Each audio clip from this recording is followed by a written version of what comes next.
Hello students, welcome to magnet paints. मैं रूपाली वर्मा आपको class 11th की अंतराल बुक पढ़ा रही हूँ।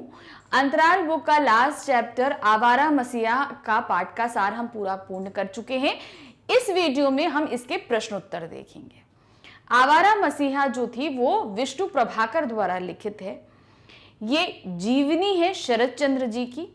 आवारा मसीहा एक पुस्तक है, पूरी उपन्यास पूरी जीवनी है, जिसमें से इसका प्रथम अंश दिशाहारा हमारे सामने प्रस्तुत किया गया है, जिसमें उनके बचपन से लेकर जवानी तक की कुछ प्रमुख घटनाओं का उल्लेख इसके अंतर्गत किया गया है। ये सभी हम इसके पाठ के सार में देख चुके हैं। अब जो हमारे सामने आएगा इस पाठ के प्रश्नोत्तर है। पहला प्रश्न है, उस समय वह सोच भी नहीं सकता था कि मनुष्य को दुख पहुंचाने के अलावा भी साहित्य का कोई उद्देश्य हो सकता है। लेखक ने ऐसा क्यों कहा? आपके विचार से साहित्य के कौन कौन से उद्देश्य हो सकते हैं? जब वो स्कूल में पढ़ता था तो उसके साथ क्या होता था? साहित्य पढ़ाया जाता था और अगर उसे याद नहीं हो तो उसके बदले में उन्हें दंड दिया जाता था, मारा जाता था। तो उनको इस समय यही लगता था कि साहित्य जो है वो सिर्फ और सिर्फ लोगों को दुख पहुंचाने के लिए है और किसी के लिए नहीं। जबकि वो आगे चल के इतने बड़े साहित्यकार बने, वो तो बाद में बने, लेकिन शुरू में वो यही चीज सोचते थे। तो और साथ में हम ये भी देखेंगे इस प्रश्न में कि और क्या क्या साहित्य के उद्देश्य हैं। शरद चंद्र के बचपन में उन्हें साहित्य दुखदाई लगता था।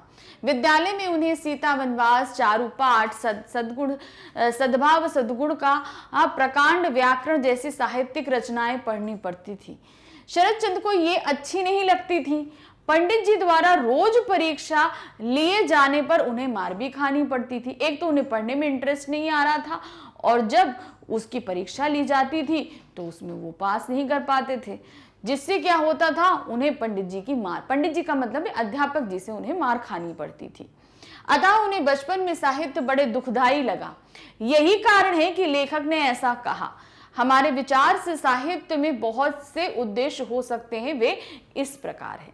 अब इसमें आपके विचार, एक तो आपको उस चैप्टर से पूछा और साथ ही इसी एक ही क्वेश्चन में उन्होंने आपसे आपके विचार भी पूछ लिए। आपके हिसाब से भी साहित्य का बहुत से उद्देश्य होंगे, उन्हें भी आप इसके अंदर मेंशन कर सकते हैं, जैसे कुछ हमने किए हुए हैं। क्या? साहित्य मनुष्य के मनोरंजन का बहुत उत्तम साधन है। इसको पढ़ने से समय अच्छा व्यतीत होता है।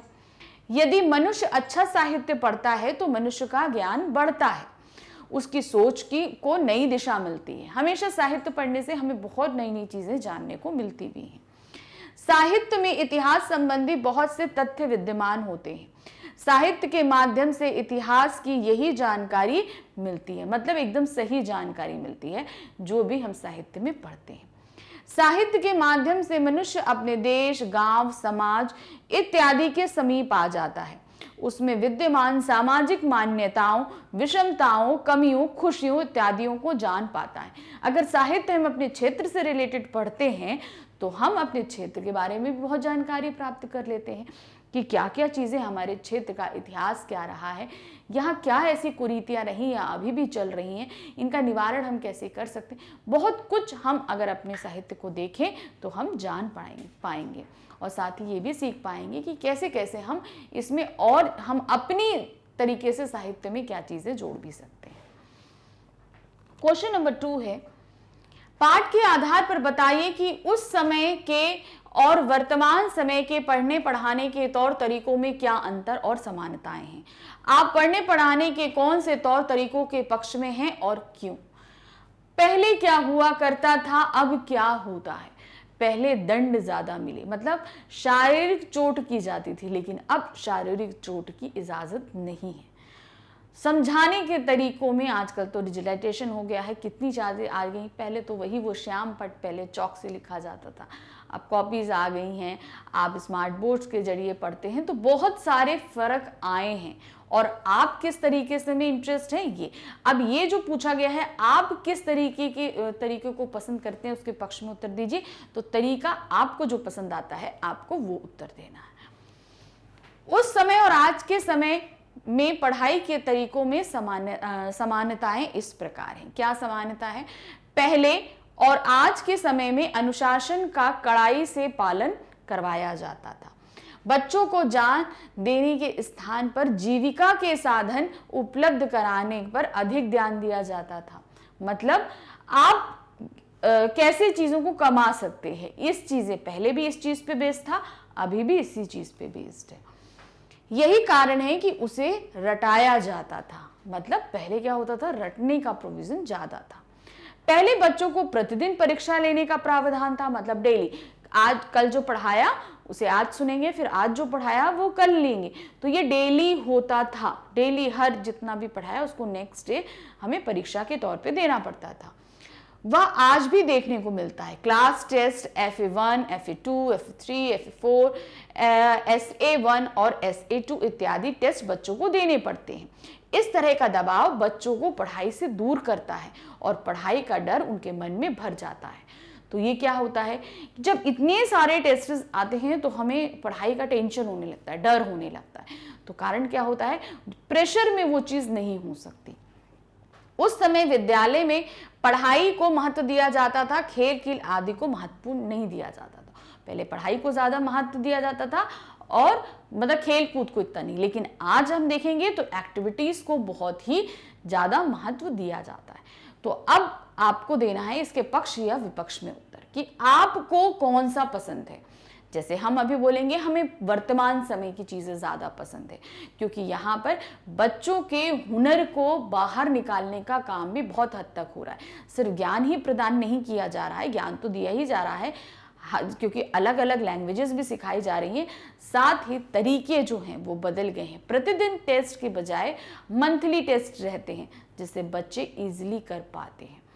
तो ये हम वर्तमान समय के तर्क में ज़्यादा रहेंगे। पहले के समय में आज के समय में पढ़ाई के तरीकों में भी अंतर इस प्रकार आया। क्या आया, पहले बच्चों की प्रतिभा और रुचि का ध्यान नहीं दिया जाता था, सबको समान रूप से ही एक चीज पढ़ाई जाती थी। अब असमानताएं क्या होती हैं, परंतु आज ऐसा नहीं है। बच्चों की रुचि और योग्यता को देखकर उसे आगे बढ़ाया जाता है।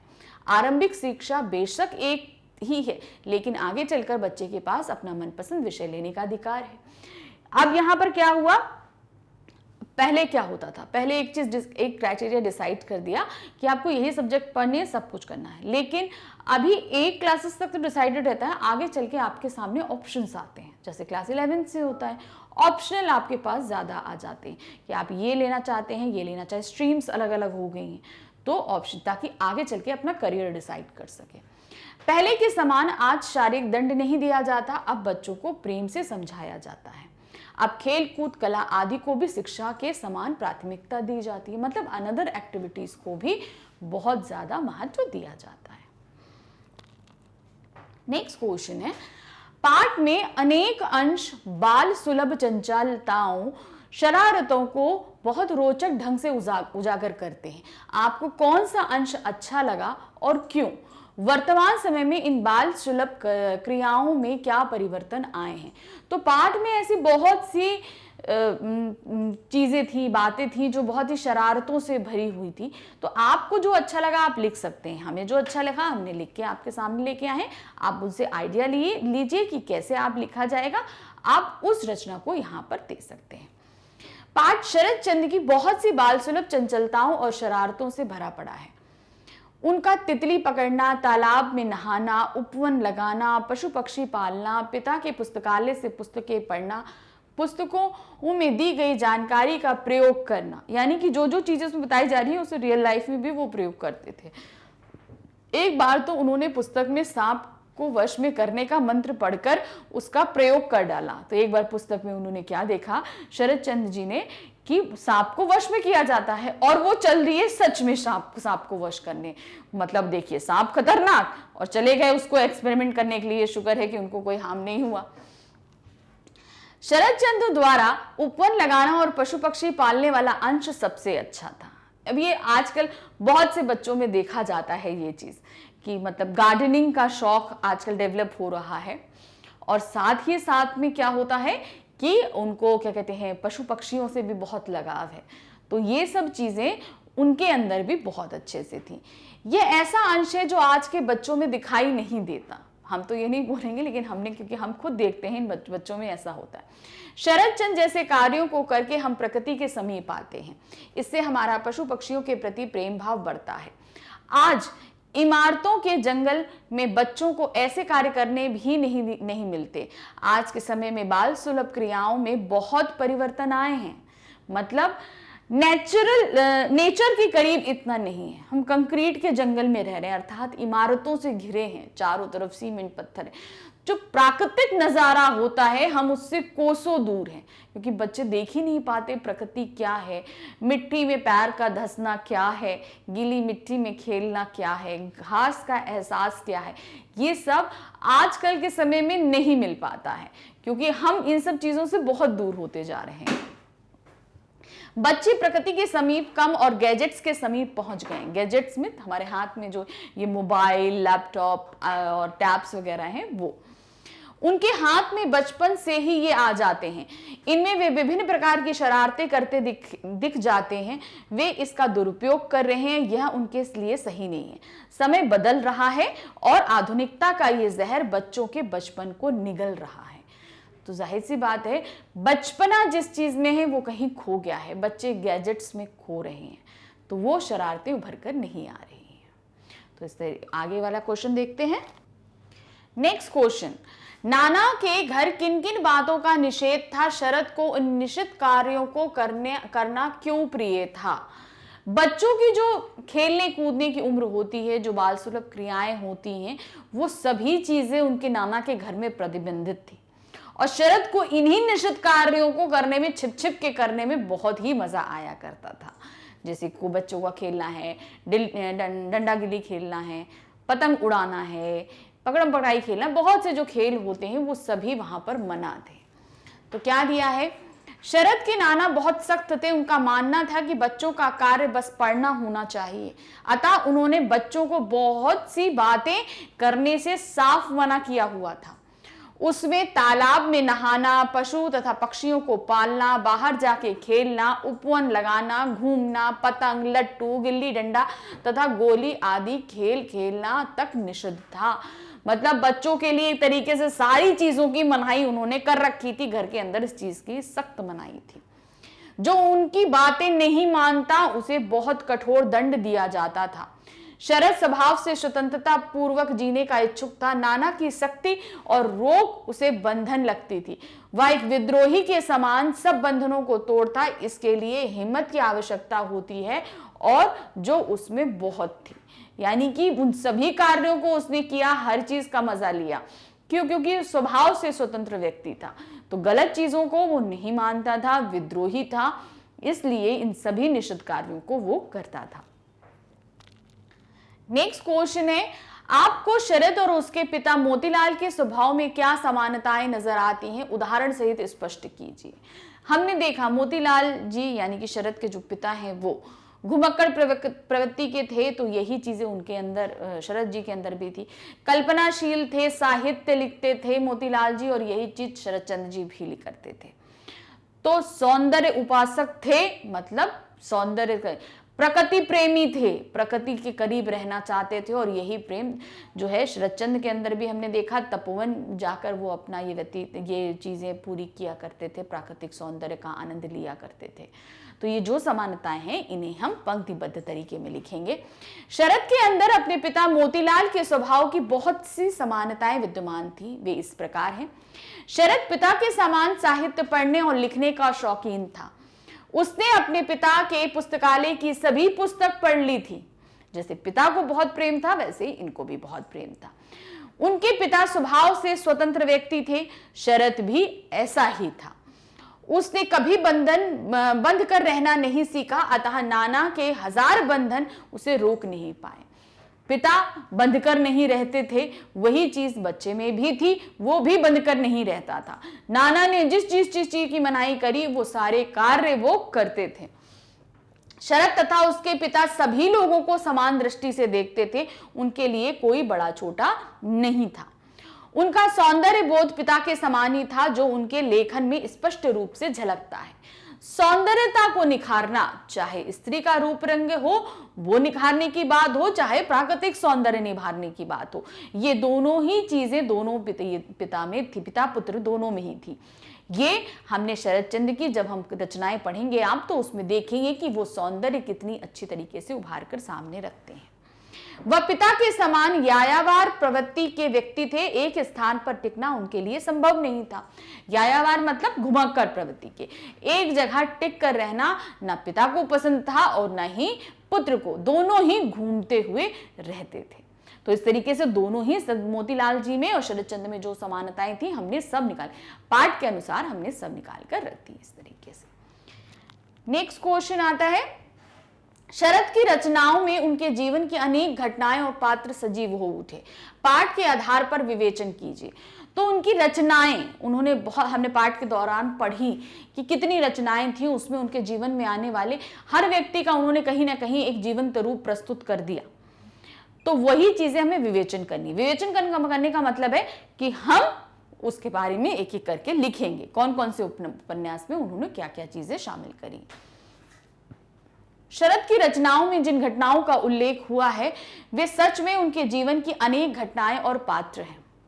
उन्होंने अपने जीवन में जो भोगा, जिन लोगों को पाया, जो अनुभव प्राप्त किया, उसे अपनी रचनाओं में उतार डाला। ये विवरण है जिनसे हमें शरद के जीवन का परिचय मिल जाता है, उसके मन तथा जीवन का तह मिल जाता है। नीचे दी जानकारी से ये स्पष्ट है, यानी कि उनके जीवन की जो घटनाएं थी, जो लोग मिले थे, वो सभी हमें कहीं ना कहीं उनकी रचनाओं में देखने को पात्र के रूप में मिलते ही मिलते हैं। पहला, शरद के बचपन में बाग से बहुत आम चुरा कर खाए थे। यदि कभी पकड़े जाते तो मिलने वाली सजा के से भागे नहीं, बल्कि किसी वीर के समान उसे भोगा। उनके पात्र देवदास, श्रीकांत, दरदात्त राम और सर्वसाची शरद के जीवन की झलक देते हैं। तो अब इन्होंने जो रचनाएं लिखी, उनके जो नायक थे उनको भी यही चीजें उन्होंने दी कि मतलब जब कभी किसी चीज से पकड़े जाते थे तो भागते नहीं थे, उसका दंड भोगने के लिए तैयार रहते थे। शरद स्वभाव से अपरिग्रही था, उसे जो मित्रता था वो दूसरों में बांट देता था। इस कारण शरद चंद्र की पात्र बड़ी बहू बहुत परेशान थी। अब शरद स्वभाव से क्या थे? अपरिग्रहित, मतलब जो मिलता था वो सिर्फ ग्रहण नहीं करते थे, खुद नहीं करते, उनके आसपास जो लोग होते थे सभी में बांटते थे वो। इसी तरह शरद चंद्र जी को जो क्या था, उनका जो एक उपन्यास था बड़ी बहू, उसमें जो है उसकी जो पात्र थी वो इसी नेचर से परेशान रहती थी। ये भी जैसे उनकी माँ परेशान रहती थी, उसी तरीके से ये पात्र बड़ी बहू भी परेशान रहती थी। सांप को वश में करने की कला को उन्होंने अपने पिता के पुस्तकालय में एक पुस्तक में सीखा था। वैसे तो यह बात सत्य नहीं थी, परंतु अपनी रचना श्रीकांत और विलासी रचना में इस विद्या के विषय में उन्होंने बताया। तो ये सांप को वश करने वाला काम जो इन्होंने खुद अपने जीवन में किया था, वो इन्होंने अपने उपन्यास श्रीकांत और विलासी में बताया कि मैंने ये कार्य, मतलब वहां के पात्रों के जरिए ये कार्य भी करवाया उन्होंने। उनके पिता घर जमाई बनकर रहे, अतः काशीनाथ का पात्र काशीनाथ ऐसा ही व्यक्ति था जो घर जमाई बन के रहा। तो उन्होंने ये भी दिखाया कि जैसे अब यहाँ पर जब भरण पोषण हो गया था, उनकी माँ चली गई थी, सिर्फ बच्चों को लेकर नहीं गई थी, पति भी यानी मोतीलाल भी गए थे, वहां रहते थे, तो घर जमाई थे वो उनके नाना के यहाँ। तो यही चीज उन्होंने क्या करी, काशीनाथ में काशीनाथ के पात्र को उन्होंने यही चीज करी। काशीनाथ जो था वो घर जमाई बन के अपने घर में रहता था। उनकी माता द्वारा अपने पिता को काम ना किए जाने पर ठेस पहुंचाना और पिता मोतीलाल का इस बात पर घर से निकल जाना, इसी घटना का वर्णन उन्होंने सुभद्रा के हारान बाबू के रूप में किया। अब माता द्वारा गुस्सा किए जाने पे उनके पिता को ठेस लगी, तो क्या हुआ, पिता घर छोड़ के चले गए। तो यही बात इन्होंने अपनी एक रचना सुभद्रा के हारन बाबू के साथ की। सुभद्रा जिन्होंने लिखा उसके हारन बाबू को भी ठेस लगती है, वो भी घर छोड़कर चले जाते हैं। शरद की मित्र धीरू थी, दोनों में बहुत गहरी मित्रता थी। धीरू के चरित्र को उन्होंने पारो, देवदास, माधवी, बड़ी दीदी तथा राजलक्ष्मी, श्रीकांत के रूप में उभारा। अब उनकी मित्र की बहन थी धीरू, उनको वो बहुत पसंद करते थे, उनसे भी मित्रता थी। उसके कैरेक्टर को उन्होंने देवदास की पारो बनाया, माधवी की बड़ी दीदी बनाया और राजलक्ष्मी बनाया, श्रीकांत उपन्यास की राजलक्ष्मी बनाया। तो इन सभी जो उनको पसंद आया, उनको पारो का जो कैरेक्टर था वो उन्होंने इसी के रूप में उभार कर सामने रखा। उनकी रचना में एक विधवा स्त्री का उल्लेख मिलता है। उसके बहनोई तथा देवर की उस पर बुरी दृष्टि थी। उसने एक बार बीमार शरद की सहायता की थी। वह इन दोनों राक्षसों से स्वयं को बचाना चाहती थी। अतः जब ठीक होकर शरद घर को जाने लगे तो वह उनके पीछे चल दी थी। तो अब उनके जीवन में एक विधवा आई थी। उस विधवा स्त्री ने इनकी बहुत बीमार होने में मदद करी थी। उस विधवा स्त्री के परिवार के 2 सदस्य उस पर बुरी नजर रखते थे और वो उन दोनों को अपने आप से बचाना चाहती, अपने आप को बचाना चाहती थी उन दोनों से। तो जब शरद ठीक होके जाने लगे तो वो विधवा भी इनके साथ चल पड़ी थी पीछे पीछे। उसे खोजते हुए दोनों राक्षस आए और शरद को मारकर उसे बलपूर्वक अपने साथ ले गए। चरित्रहीन रचना में इसी घटना का उल्लेख मिलता है। अब उस विधवा को खोजते हुए वो दोनों परिवार के सदस्य आए और शरद को मारा पीटा और उस विधवा को ले गए। इस घटना का उल्लेख उन्होंने चरित्रहीन में किया था। जो विधवा के साथ जो कुछ घटित हुआ और शरद के साथ घटित हुआ वो उन्होंने उसमें उल्लेख किया था। सुभद्रा में उन्होंने अपनी गरीबी का भयानक और मार्मिक चित्रण किया था। सुभद्रा रचना में इन्होंने अपनी ही गरीबी, अपने जीवन में घट रही सारी गरीबी का वर्णन उसमें किया था। तो इस तरीके से हमने जितनी भी उन्होंने अपनी जिंदगी के बारे में जो चीजें अपनी रचनाओं में उखारी वो सभी हमने बताई। इस आधार पर हम कह सकते हैं कि शरद की रचनाओं में उनके जीवन की अनेक घटनाएं और पात्र सजीव हो उठे।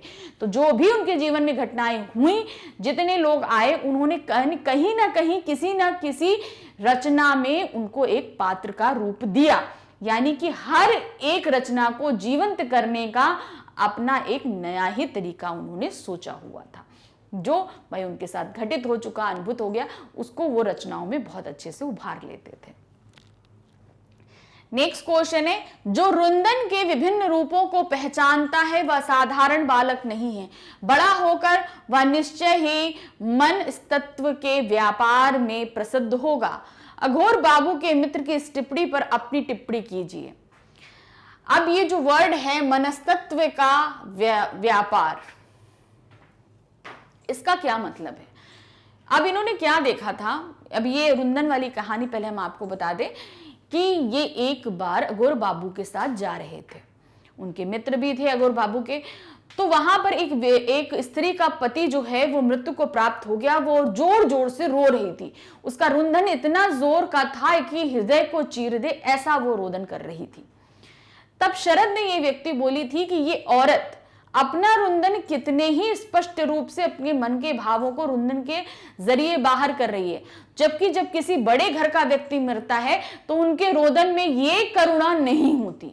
तो अब रुंदन के करुणा को पहचान कर जब ये टिप्पणी उन्होंने करी तो अघोर बाबू के मित्र जो थे तब उन्होंने ये वक्तव्य दिया था। जो रुंदन की स्पष्टता को पहचान लेता है वो मनस्तत्व का व्यापार करेगा। मनस्तत्व मतलब मन के तत्वों को पहचानने का व्यापार। मन के तत्व जैसे कि उन्होंने आगे चलकर नाम किया कि फीलिंग्स को पहचानता है जो वही रचनाओं में उतार सकता है। तो वही चीजें हैं। शरद चंद्र जी ने मनुष्य की फीलिंग को पहचाना और उसी को कलमबद्ध भी किया, इसीलिए उसको बोला गया मनस्तत्व का व्यापार। प्रसिद्ध भी हुए वो। अघोर बाबू के मित्र ने जो टिप्पणी की वह बालक के भाव व्यापार को समझने की क्षमता के आधार पर की थी। अघोर बाबू के मित्र जानते थे साहित्य सृजन के लिए मनुष्य का अति संवेदनशील होना जरूरी है। साहित्य सृजन मतलब साहित्य को का निर्माण करना, यानी कि लेखन करना। लेखन करने के लिए संवेदनशीलता का होना बहुत जरूरी है और यही चीज उन्होंने उस समय उस छोटे से शरद में देखी थी। शरद में यह गुण विद्यमान था। छोटे से ही उसमें संवेदनशीलता का गुण आ गया था। वह अपने आसपास के वातावरण तथा परिवेश का सूक्ष्म निरीक्षण करने में दक्ष थे। अतः अघोर बाबू जानते थे जिस बालक में इस प्रकार की क्षमता इस समय मौजूद है तो आगे चलकर यह बालक मनस्तत्व के व्यापार में प्रसिद्ध होगा। ऐसा बालक उस संवेदना को पूर्ण रूप से कागज में पात्रों के माध्यम से उकेर पाएगा। उनका यह कथन आगे चलकर सत्य भी सिद्ध हुआ। उनकी प्रत्येक रचना इस बात का प्रमाण है। तो जो उन्होंने अघोर बाबू के मित्र ने बोला वो बात एकदम सही हुई और आगे उनकी हर रचना में संवेदना झलकती है, मनुष्य की संवेदनाएं झलकती हैं कि उसके अंदर क्या क्या चीजों का उठापटक चल रहा है, कितनी परिस्थितियां बदल रही हैं, ये उनके हर रचना के पात्र में हमें देखने को मिलती है, चाहे घटनाओं के माध्यम से हो चाहे पात्र के माध्यम से। तो ये जो अंतराल बुक थी ये हमारी यहां पर खत्म होती है। इस पाठ के साथ ही हमारी ये अंतराल बुक का भी समापन होता है। तो आई होप आपको इसमें पढ़ी गई सभी रचनाएं बहुत अच्छी लगी होंगी। Thank you for watching. Bye bye.